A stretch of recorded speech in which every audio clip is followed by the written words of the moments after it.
Leer Efesios capítulo 5.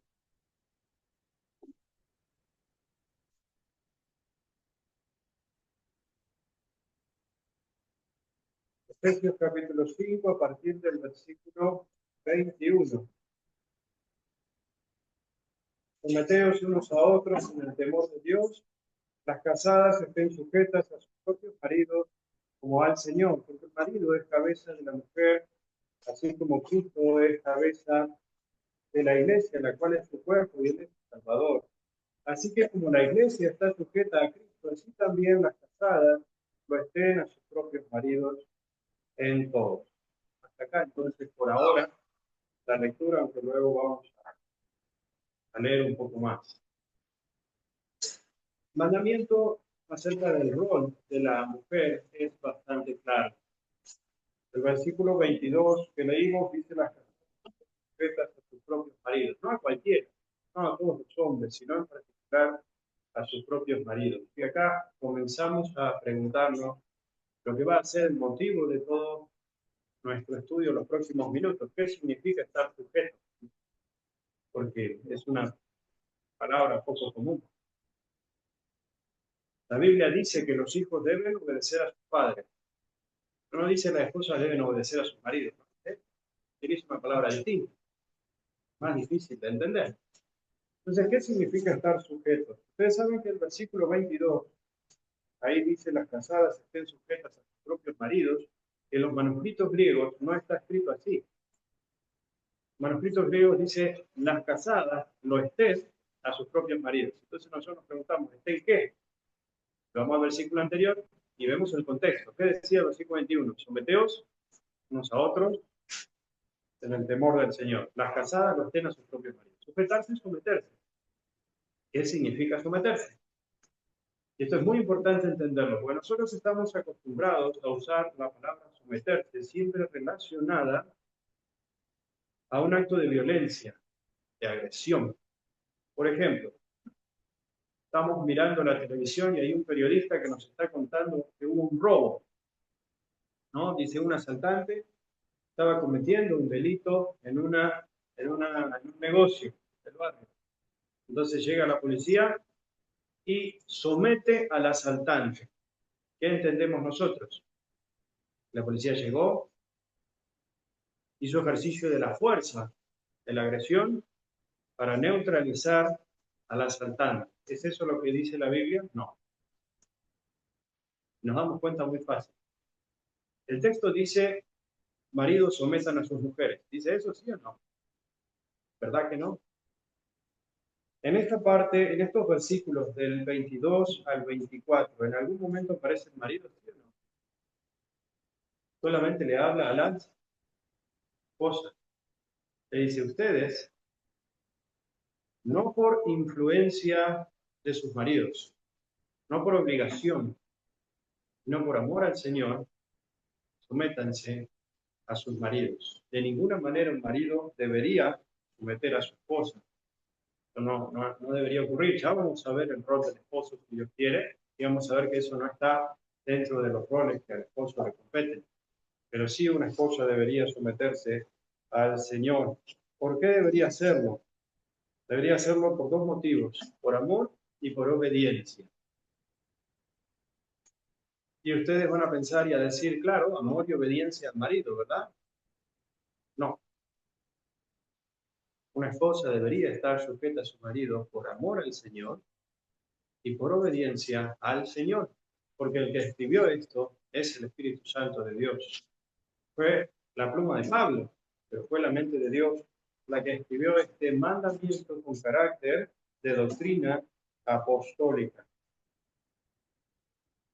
¿De dónde surge el origen de la sujeción de la esposa?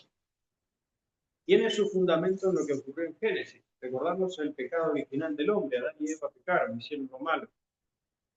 Dios fue y los buscó, y Adán y Eva estaban escondidos, nos acordamos. Y le pidió explicaciones a Adán. ¿Y Adán qué dijo? Hizo lo que siempre hacemos, la actitud más humana, que es echarle la culpa a otro. Adán dijo, la mujer esa que me diste. Él estaba explícitamente echándole la culpa a la esposa, pero implícitamente le estaba echando la culpa a Dios, porque dijo la mujer que le dijiste, diciendo, tú eres el responsable, yo no tengo nada que ver.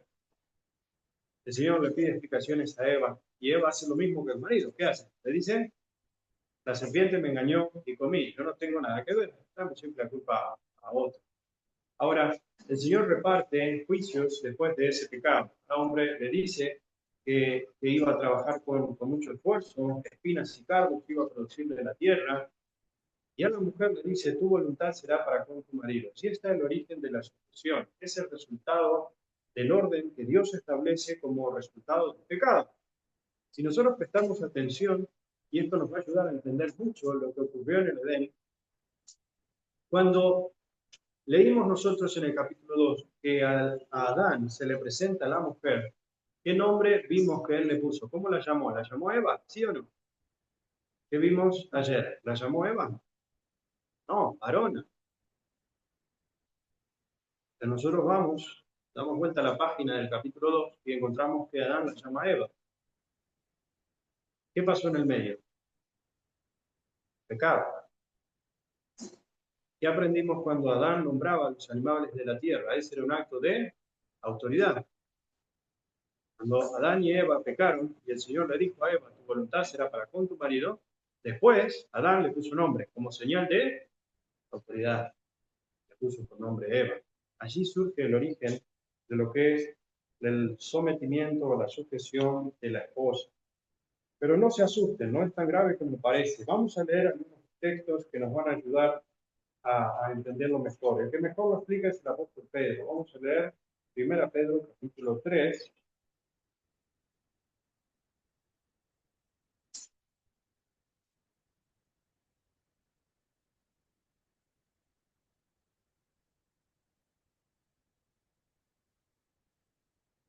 A partir del versículo primero, dice así: Asimismo, vosotras mujeres estad sujetas a vuestros maridos, para que también los que no creen a la palabra sean ganados sin la palabra por la conducta de sus esposas. Considerando vuestra conducta casta y respetuosa, vuestro atavío no sea el externo de peinados ostentosos, de adornos, de oro, de vestidos lujosos, sino el interno, el del corazón, en el incorruptible ornato de un espíritu estable y apacible, que es de grande estima delante de Dios. Porque así también se ataviaban en otro tiempo aquellas santas mujeres que esperaban en Dios, estando sujetas a sus maridos, como Sara obedeció a Abraham, llamándole Señor, de la cual vosotras habéis venido a ser hijas y hacéis bien, sin temer ninguna amenaza. En toda esa descripción bastante detallada que hace el apóstol Pedro, nosotros tenemos lo que significa sujetarse. Sujetarse no es simplemente obedecer, no es eso. Sujetarse tiene que ver con 4 puntos que el apóstol Pedro menciona. Conducta respetuosa y conducta casta en el versículo 2. Y 2 cosas más en el versículo 4. ¿Cuáles son? Un espíritu afable y un espíritu apacible. Esas 4 cosas están incluidas en el concepto de sujetarse. Y las vamos a ver, pero el versículo 2 comienza diciendo considerando vuestra conducta. Y está muy bien traducido el verbo, porque no dice consideren, no dice en el futuro vayan a considerar ni en el pasado, lo dice considerando, como si fuera un presente continuo. Ustedes saben que la palabra griega allí, considerar, significa estar pendiente, estar atento o permanecer bajo observación. Es decir, el apóstol Pedro le está diciendo a las esposas, a las mujeres, miren, estén continuamente pendientes de esto. Estén siempre atentas. Por eso se tradujo considerando estas 4 cosas. Vamos a ir con la primera, conducta casta. Hay una palabrita griega allí que significa conducta limpia o inocente. Se refiere a una pureza moral sin dobles intenciones y sin manipulación. Déjenme decirles una cosa. Acá se me va a ofender el gremio de los varones, pero las mujeres en general, puede haber casos particulares, pero en general son más astutas que los hombres. lo son. Eso se ve desde que son pequeñas. Yo veo jugar a mis hijas con mi sobrino, varón, tienen la misma edad. Yo las observo y no sé cómo hacen, pero siempre consiguen ellas dos hacer jugar a mi sobrino algo que él no quería jugar. Son más astutas, lo manipulan. Él es más simple. Los hombres en general somos así, somos más simples, más directos, un poquito tontos. La esposa tiene muchas herramientas para manipular a la esposa. Tiene armas, lo puede hacer. Y lo puede hacer efectivamente, puede lograr que su esposo haga cosas que él no quiere hacer. Y apóstol Pedro dice, una conducta sin manipulaciones, sin dobles intenciones, siendo transparente con el esposo. Si no me creen, pensemos un poquito en los ejemplos bíblicos. El Señor tuvo un juez, uno de los jueces de Israel, un hombre fuerte. Una vez mató a 1000 filisteos, él solo. ¿Quién fue? Sansón. Parecía indestructible. Los filisteos le tenían miedo. ¿Cómo cayó Sansón? Por una mujer. Una mujer que logró que Sansón le cuente su secreto. Una mujer que lo manipuló. ¿Recuerdan cómo murió Juan el Bautista? Juan el Bautista estaba preso, lo tenía Herodes. Pero no lo quería matar, lo tenía preso. La concubina de Herodes, la mujer de Herodes, Herodías, lo odiaba a Juan el Bautista. Ella sí lo quería matar, pero no podía, porque la autoridad la tenía Herodes. ¿Qué fue lo que hizo? Utilizó a su hija para manipular a ese hombre y lograr que ese hombre haga algo que él no quería. Las mujeres tienen herramientas, las tienen, el Señor lo sabe. Y ustedes pueden decirme, bueno, pero esos son casos de mujeres impías, no tienen nada que ver con nosotros. ¿Se acuerdan de Rebeca? Ella quería que la primogenitura fuera para el menor, para Jacob. Se engañó a su marido. Ella logró que su marido hiciera algo que él no quería hacer. Y pensemos un poquito en cómo terminó esa historia. ¿Terminó bien o terminó mal? La familia enemistada y ella, ese hijo que tanto quería y tanto lo consentía, lo tuvo que despedir y no verlo más.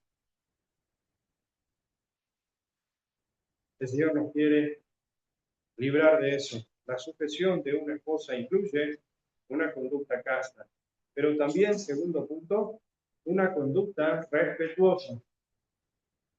Ahí la palabra griega, yo no les digo normalmente las palabras griegas cuáles son. Yo no sé griego, aprendo de los que saben. Pero estas se las voy a decir porque les va a resultar familiar. Cuando dice una conducta respetuosa, la palabra es phobos. ¿Y a qué le suena? ¿A qué palabra le suena? Todas las fobias vienen de acá. ¿Qué es fobia? Es tenerle miedo a algo, ¿verdad? ¿Eh? Existen las fobias a las arañas, fobias a estar encerrado, fobias a distintas cosas. Ahora dice una conducta phobos. Esto se traduce como un respeto reverente o un temor reverente. Y esto es muy importante entenderlo bien, porque es muy fácil equivocarse. El apóstol Pedro no está diciendo que la esposa tiene que tener miedo de que el esposo le pegue, de que el esposo la maltrate. No es eso lo que está diciendo. Acá el esposo no tiene nada que ver, no aparece. Una conducta respetuosa significa una conducta con fobia o con temor a faltarle el respeto al esposo. No a que el esposo me haga algo, sino a yo fallarle. Pero recordemos que el miedo no es solamente fallarle al esposo. Recordemos que el matrimonio es un pacto entre tres. Si le fallamos a nuestro esposo, si le fallamos a nuestra esposa, le estamos fallando al Señor, que es el Dios también de nuestro matrimonio. Allí el apóstol Pedro da un ejemplo. Él dice como Sara que llamaba Señor a su marido. Eso está registrado en la Biblia. Génesis 18:12, ahí vemos cómo ella le decía Señor a su marido. Entonces nosotros acá tenemos la doctrina de decirle Señor a la esposa. ¿Es eso? No, esto es un ejemplo, es una doctrina. Sería absurdo, yo creo que mi señora se reiría si yo le dijera de ahora en adelante me tenés que decir Señor. Causaría mucha gracia. No, el apóstol Pedro está diciendo, así como Sara tenía respeto por su marido, así las esposas deben tener una conducta reverente con su esposo. Y esto es muy, pero muy importante poner las cosas en su lugar. Muy importante. Esto no significa de ninguna manera que la esposa no pueda hablar. Atención. Esto no significa que la esposa es una bonita maceta o un bonito cuadro que decora. No es eso. La esposa hace bien en aconsejar al esposo y el esposo hace bien en escucharla. Pero la última palabra la va a tener la esposa. Ustedes saben una cosa, realmente las mujeres se enojan, mi esposa se enoja. Me dice, ¿para qué me preguntás mi opinión si después haces lo que se te da la gana? ¿Verdad que eso pasa? Bueno, déjenme decirles una cosa. Los esposos generalmente escuchan a sus esposas, ¿sí? Y tienen en cuenta su opinión. Aunque no hacen exactamente lo que su esposa les aconsejó, sepan una cosa. El esposo quería hacer algo, pero por el consejo de su esposa cambió su primera decisión. No hizo exactamente lo que la esposa le dijo, pero tampoco hizo exactamente lo que tenía pensado al principio, porque la opinión de la esposa fue valiosa. A veces la esposa puede enojarse y ver que el esposo le pregunta y después no hace exactamente lo mismo, pero les aseguro que si el esposo les pregunta, porque valora su opinión, y su opinión seguro que impacta en la decisión que el esposo tome después. Tercer punto, avanzamos. Espíritu afable. Los dos primeros puntos se referían a una conducta, es decir, a una forma de proceder. Pero acá utiliza la palabra espíritu. Significa una influencia. Es mucho más que una conducta. Cuando acá el texto dice espíritu afable, es decir, una influencia afable en el matrimonio. La esposa, con su sujeción, infunde ese espíritu afable en el matrimonio. ¿Qué significa esto? La palabra que se utiliza allí significa desistir del lenguaje o desistir de actividad. Incluso si ustedes leen versículos 5 y 4 de nuevo, el apóstol Pedro lo desarrolla. Él dice de mujeres que esperan en Dios y dice que ese carácter es de gran estima delante de Dios. Déjenme decirles una cosa. A veces desistir del lenguaje, desistir de actividad, a veces quedarse callado y quedarse quieto es lo más difícil de hacer. Porque nuestra carne quiere responder, nuestra carne quiere reaccionar. El Señor dice espíritu afable, desistir, quedarse callado, no reaccionar. Es un carácter no reactivo.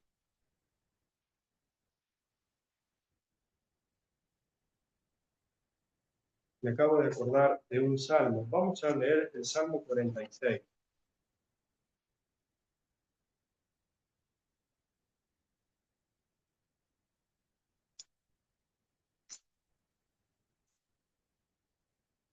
Es esto a lo que se refiere. Ahí está, versículo 10 dice, estad quietos y conoced que yo soy Dios. Seré exaltado entre las naciones, enaltecido seré en la tierra. Estad quietos y conoced que yo soy Dios. Hay ocasiones en las que a todo creyente nos pasa, en las que queremos reaccionar, queremos arreglar algo y creemos que tenemos que hacerlo, pero se escapa de nuestras posibilidades. Es decir, se escapa de nuestras posibilidades o se escapa de nuestra autoridad. ¿sí? No tenemos la autoridad para intervenir. Y en esos momentos en los que no tenemos la capacidad o la autoridad, el Señor dice, está quieto, dice, no intervengan, porque si intervienen van a ser líos, van a ser problemas, no van a solucionar. Pero no dice estar quietos como en una posición pasiva, es decir, no hacer nada. Dice estar quietos y después dice conocer que yo soy Dios, es decir, no intervengan, déjenme intervenir a mí y vean cómo Dios obra. Es exactamente eso lo que le dice a la esposa, desistir de actividad, desistir del lenguaje, desistir de reaccionar. Es un carácter que espera en el Señor. Si creen que es muy exagerado, podemos ir a ver qué ocurre cuando una mujer, una esposa, no tiene un carácter apacible. Vamos a leer varios textos. Vamos a Proverbios 27, versículo 15. Dice así, gotera continua en tiempo de lluvia y la mujer rencillosa son semejantes. Pretender contenerla es como refrenar el viento o sujetar el aceite en la mano derecha. Acá se introduce un personaje que es exactamente lo contrario a una esposa con un espíritu apacible. El personaje se llama mujer rencillosa. Ese es el nombre que vamos a poner. Mujer rencillosa significa mujer que busca rencillas, mujer que busca disputas, mujer que busca pleitos. El Señor dice que esta mujer es como una gotera continua en tiempo de lluvia. Seguramente les habrá pasado en algún momento que larga una tormenta afuera y estando tranquilos en casa parece que no tenemos nada de qué preocuparnos porque la lluvia es afuera, escuchamos tac, tac, la gotita. Empezamos a preocuparnos. Si hay una gotera, hay que solucionarla cuanto antes. Esa humedad va a entrar en la casa, va a arruinar muebles, va a hacer problemas, se va a agrandar la gotera. Y ese es un dolor de cabeza. El Señor dice, la mujer rencillosa es así. Golpea con sus palabras. Golpea, golpea, golpea. Y es una gotera continua, es decir, no para. Mira qué interesante pensar en esto. Afuera llueve, pero adentro también. Afuera llueve y adentro gotea. El hogar debería ser un lugar de calma, de paz, de seguridad, de confianza para el esposo y la esposa. Afuera hay conflictos, nosotros deberíamos dejar los conflictos afuera y no adentro. Pero la mujer rencillosa es como una gotera. Afuera hay problemas y adentro golpea con los problemas. Golpea, golpea y golpea. Y dice el texto que pretender contenerla, es decir, pretender calmarla, es como refrenar el viento o sujetar el aceite en la mano derecha. Es imposible frenar el viento con nuestras manos. Si tratamos de agarrar el aceite con la mano derecha nos habla de la mano hábil, es decir, la más hábil que tenemos es la mano derecha. Tratar de agarrar el aceite es imposible, escapa entre las manos. Así es una mujer rencillosa. Proverbios capítulo 25.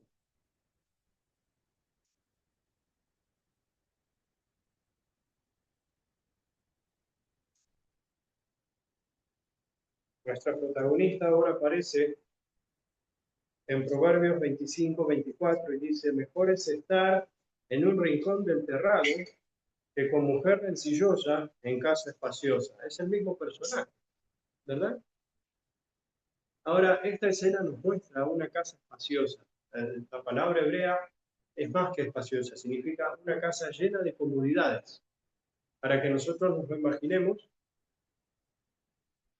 es una casa que tiene aire acondicionado, televisores enormes, grandes sofá cómodos, una casa que tiene calefacción, una casa que tiene todo lo que necesitamos para estar tranquilos, para tener paz, tiene el mejor wifi, tiene todo lo que ustedes quieran. El Señor dice eso, por más cosas materiales que tenga, ese esposo no está disfrutando de todo eso. ¿En dónde está el esposo? ¿Dónde lo publica el texto? ¿En un rincón? La terraza. Es decir, todas las comodidades que tiene en la casa las desecha, no le importan. Prefiere estar en la terraza expuesto al frío, al sol, a la lluvia, a todas las incomodidades, a las inclemencias del tiempo. ¿Por qué? Está escapando de algo, está escapando de alguien. La mujer rencillosa, la que no me trae paz, la que no me trae calma al hogar. Pero se pone peor. Capítulo 21, versículo 19.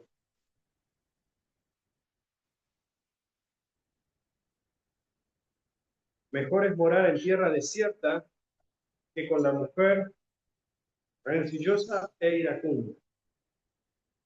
Esta no es exactamente la misma que venimos viendo hasta ahora, porque nosotros hablábamos de la mujer rencillosa, pero esta es rencillosa e iracunda.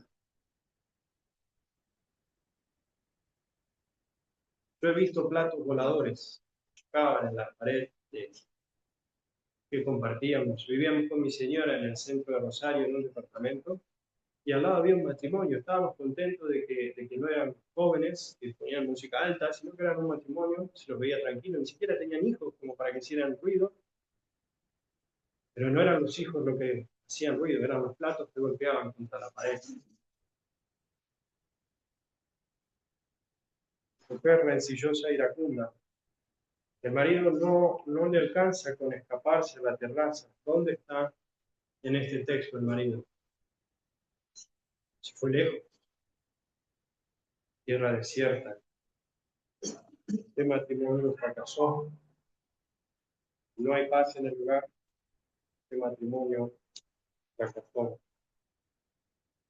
Espíritu afable. Vamos al cuarto punto. Espíritu apacible. Ahí la palabra se puede traducir como espíritu pacífico, transportador de paz o manos. La esposa tiene un gran poder en el hogar. La esposa puede transmitir la paz de Dios en el hogar. Uno de los capítulos más bonitos de toda la escritura, al menos para mí, es el capítulo 31 de Proverbios. Es una especie de poesía, es un cántico, son loas a la mujer virtuosa. ¿Se acuerdan? Mujer virtuosa, ¿quién la hallará? ¿Qué significa espíritu apacible? Proverbios 14:30, se los voy a leer, dice: el corazón apacible es vida de la carne. Por favor, pensemos un poquito en esto. Nosotros estamos estudiando espíritu apacible. Este texto nos habla de un corazón apacible. ¿Qué es el corazón apacible? Vida de la carne. Corazón de paz es vida para el cuerpo. Voy a leer otro texto. Proverbios 15:4 dice: la lengua apacible es árbol de vida. La lengua apacible, es decir, una lengua que transmite paz, es como un árbol de vida. Las dos cosas, los dos textos nos hablan de algo apacible. El primero es corazón apacible y el segundo es lengua apacible. Y en los dos hay algo que se coincide, que es: uno es vida de la carne y el otro es árbol de vida. Y un espíritu apacible es un espíritu que transmite vida, pero no cualquier vida. ¿Qué es la vida? La vida es una persona. ¿Quién es el que dijo: yo soy el camino, la verdad y la vida? Una esposa sujeta es una esposa que transmite la vida de Cristo en el hogar. Es una esposa que transmite la paz de Cristo en el hogar. Y el mejor ejemplo está en el capítulo 31 de Proverbios. Versículo 10. Mujer virtuosa, ¿quién la hallará? Porque su estima sobrepasa largamente a la de las piedras preciosas. Más allá de un hogar espacioso, más allá de una casa confortable con comodidades y con cosas, si no tenemos una esposa con un espíritu apacible, eso no sirve, no tiene ningún valor. Pero la mujer virtuosa tiene una estima que sobrepasa largamente a la de las piedras preciosas. Que haya esposa, haya él, bien. un regalo del Señor. Y no se puede comprar con dinero.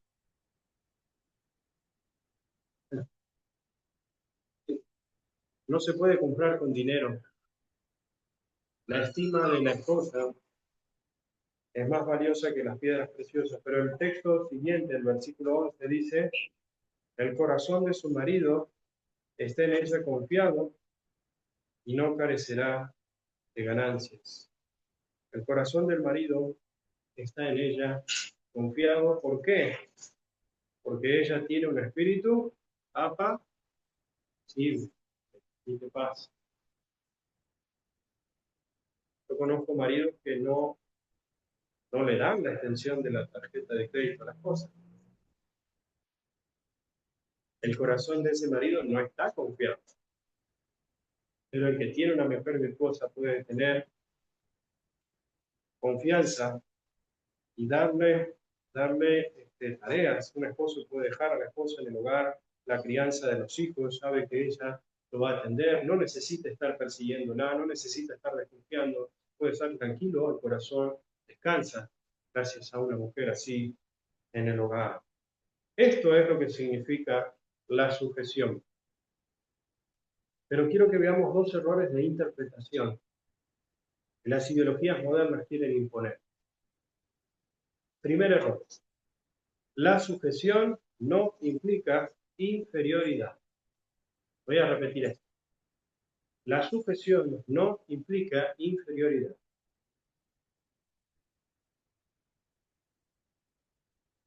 La Biblia nos enseña que Cristo estaba siempre sujeto. ¿A quién? A Dios el Padre. Él mismo dijo, lo que al Padre le agrada, esto hago. Cristo sujeto al Padre. Ahora yo pregunto una cosa. Pensemos. ¿Es Cristo inferior al Padre? Sí, de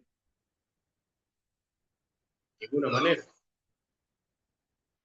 Dios el Padre, Dios el Hijo, Dios el Espíritu Santo, Divina Trinidad, no hay ni inferioridad ni superioridad, todos son Dios en una sola persona. Pero Cristo estaba sujeto al Padre. No es inferior, es un orden. Dios es un Dios de orden. Él dice en nuestras asambleas, hágase todo decentemente y en orden. Es decir, el orden en una asamblea tiene que reflejar el carácter divino. Dios es un Dios de orden. A ver, hago otra pregunta. ¿Cuánto tiempo se tomó Dios para realizar la creación? ¿Cuánto tiempo? Muy bien, 6 días porque al séptimo descansó. Hago otra pregunta. Pensemos, ¿lo podría haber hecho en un día, sí o no? Sí, lo podría haber hecho en un segundo. Pero se tomó 6 días. ¿Por qué? Porque Dios es un Dios de orden. Y el orden no implica inferioridad, es un orden. Cristo sujeto al Padre y la esposa sujeto al esposo. ¿Hay inferioridad? Es simplemente un orden para que el matrimonio tenga éxito. Segundo error de interpretación. La sujeción no implica una desventaja. Voy a repetirlo. La sujeción no implica una desventaja. Algo dijimos ayer. Estamos muy acostumbrados y nos gusta mucho hablar de autoridad. Nos gusta, es como un tema que nos apasiona a los hombres hablar de autoridad. Pero poco nos gusta hablar de la responsabilidad que implica la autoridad. Toda autoridad implica responsabilidad. Somos responsables ante Dios por esa autoridad. Cuando Adán y Eva pecaron, ¿a quién fue a buscar primero el Señor? ¿Adán o a Eva? ¿A quién le fue a pedir explicaciones primero? Adán. Él era responsable. El Señor, ¿a quién le había mandado de no comer del árbol? ¿Adán o a Eva?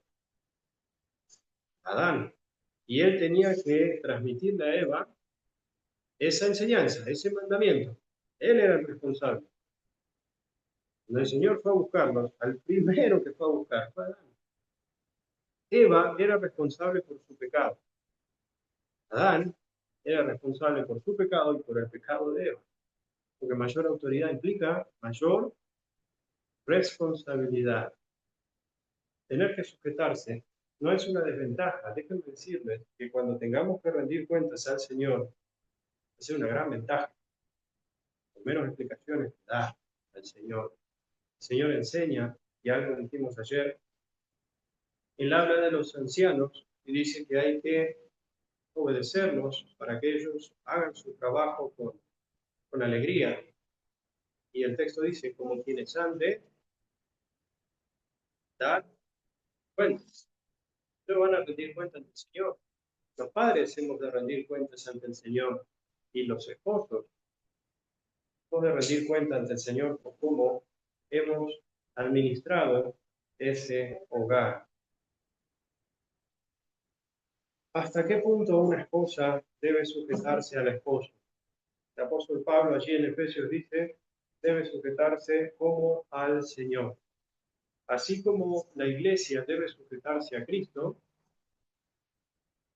que Cristo es su cabeza, así una esposa debe sujetarse al esposo como al Señor. Una esposa que se sujeta al esposo, en realidad, se está sujetando a Dios, porque es Dios el que dio ese mandamiento. No es solamente al esposo, es una obediencia al Señor. Leímos en el versículo 24. ¿Hasta qué punto una esposa debe estar sujeta a su esposo?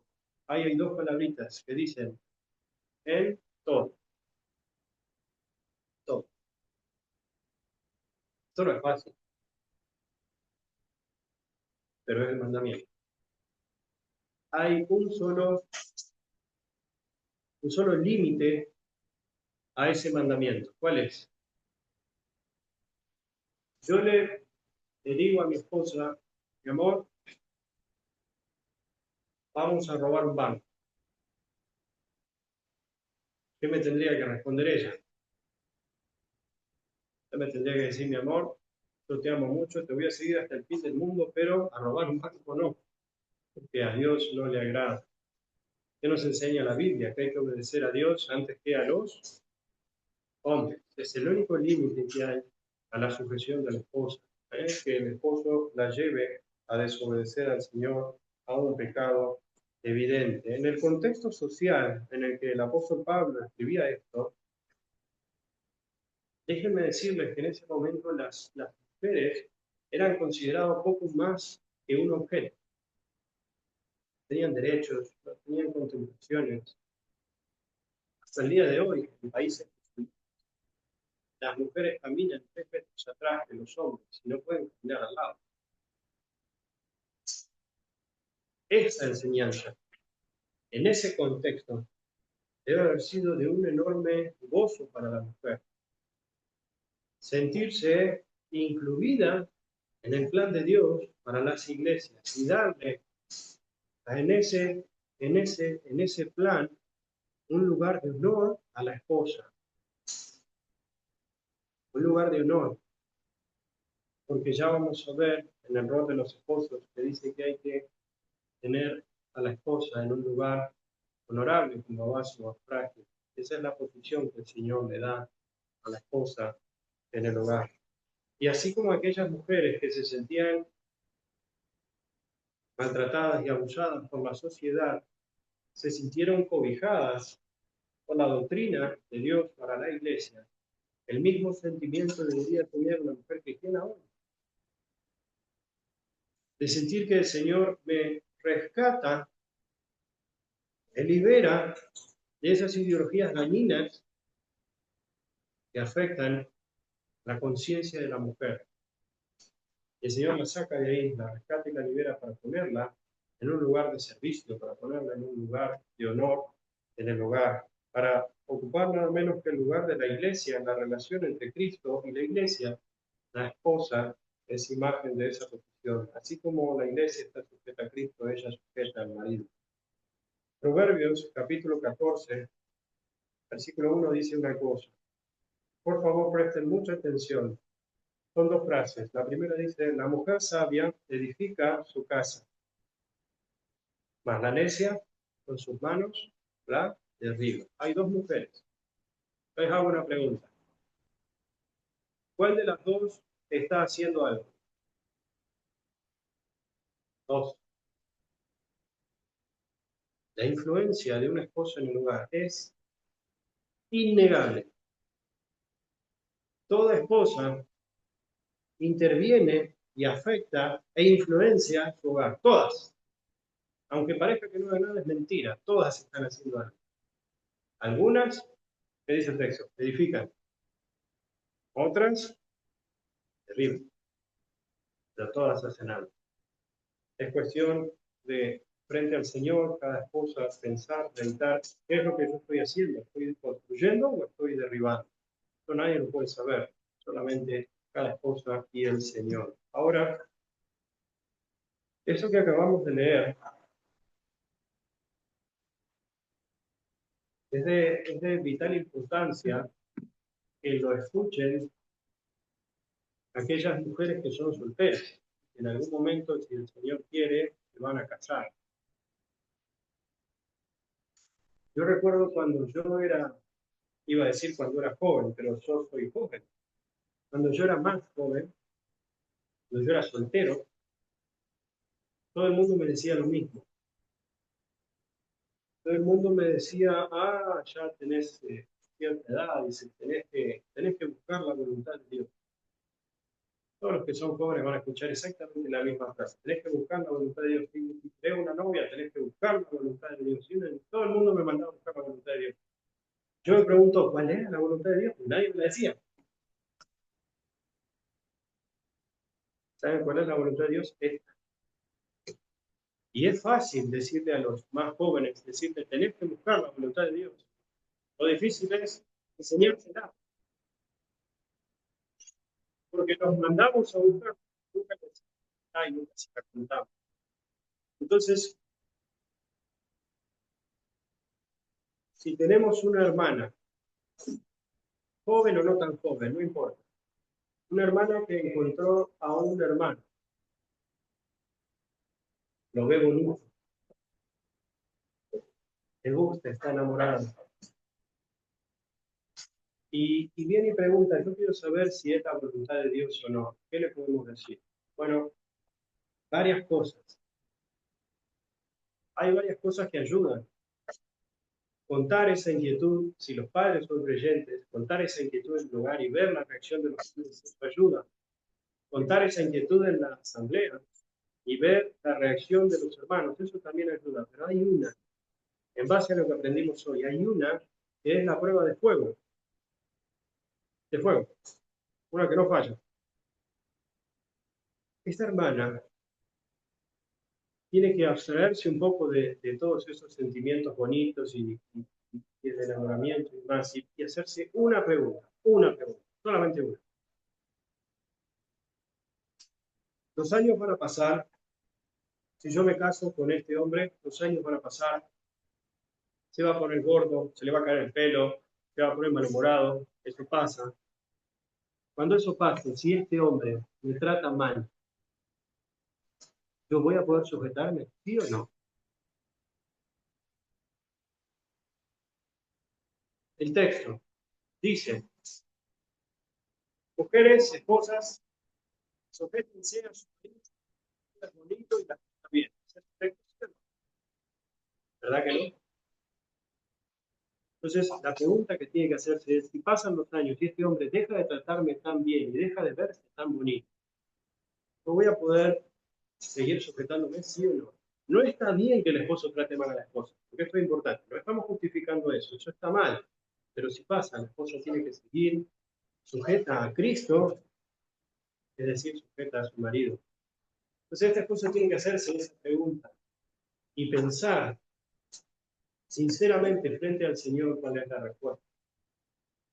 Si la respuesta a esa pregunta es sí, entonces ahí ella tiene una indicación de que el Señor le está diciendo, sí, esa puede ser la voluntad de Dios, ese hermano. Si la respuesta a esa pregunta es no, yo no voy a poder sujetarme, no lo voy a soportar, entonces no se case, me va a fracasar. Usted, su matrimonio, su marido. Si la respuesta a esa pregunta es no sé, Entonces lo mejor es que siga orando y siga esperando hasta que haya alguna certeza. Ese es el consejo que tenemos que dar a una hermana que tiene esta duda, esta inquietud, que no me dieron a mí en su momento, pero que deberíamos dársela siempre. Hay una cosa que tenemos que tener en cuenta, hermanos.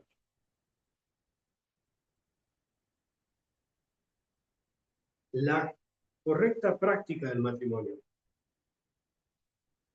trasciende al matrimonio. ¿Qué significa esto? Lo que nuestros hijos aprenden acerca del matrimonio no es tanto lo que les enseñamos con la boca. Pónganse a pensar, los que son padres, cuántas veces les han hablado acerca del matrimonio a los hijos. Muy pocas, quizá nunca. Lo que nuestros hijos aprenden acerca del matrimonio es lo que ellos ven todos los días en casa. Nosotros no nos damos cuenta, dejamos pasar los días y no nos damos cuenta, no somos conscientes de que hay ojitos allí mirando todos los días cómo mamá trata a papá y cómo papá trata a mamá. Y ellos están aprendiendo, y en especial cuando son más chiquitos, aprenden más rápido. Todo el tiempo están aprendiendo. Son radares. Con nuestra práctica en el matrimonio, nosotros podemos estar condenando al fracaso al futuro matrimonio de nuestros hijos. O podemos estar dándoles la enseñanza de un matrimonio saludable para Cristo. Depende de lo que nosotros hagamos en nuestro hogar. Y por eso la práctica del matrimonio trasciende al matrimonio, va más allá, influye en nuestros hijos y en el matrimonio de nuestros hijos, incluso de nuestros nietos. Mi intención era, hermanos, el día de mañana continuar con el tema y tratar el rol del esposo en el matrimonio. No va a poder ser. Por motivos climáticos parece que corremos riesgo de que se cierre la frontera. Así que mañana temprano vamos a partir para Argentina. Pero no se asusten, no vamos a dejar así el asunto. Ya me comprometí con el hermano Miguel a conectarnos por Zoom el viernes que viene o el día que él nos diga para terminar la enseñanza. La vamos a dejar así conclusa. Me comprometí, y si el Señor no viene antes, lo vamos a terminar porque no sería lindo, no sería bonito ni agradable dejarlo así, sino que era una inquietud que teníamos y que, si Dios quiere, a pesar de que tengamos que viajar, lo vamos a hacer. Así que de alguna o de otra medida, esto es una especie de despedida. Que muchas gracias, hermanos, por habernos recibido a mí, a mi esposa y a mis hijas. Muchas gracias por la comunión. Muchas gracias por la camaradería que nos han mostrado. Nos vamos muy contentos de acá de Chile. Hemos visitado 7 asambleas en total compartiendo la palabra. El Señor nos acompañó. Y bueno, si quieren mañana, ¿se acuerdan? Acompañarnos en el viaje en oración para que el Señor nos lleve sin dificultades, cruzar las fronteras, ni tormentas, ni nada a casa. Así que en nombre mío y de mi esposa y de mi familia, muchas gracias, muy agradecido por todos ustedes.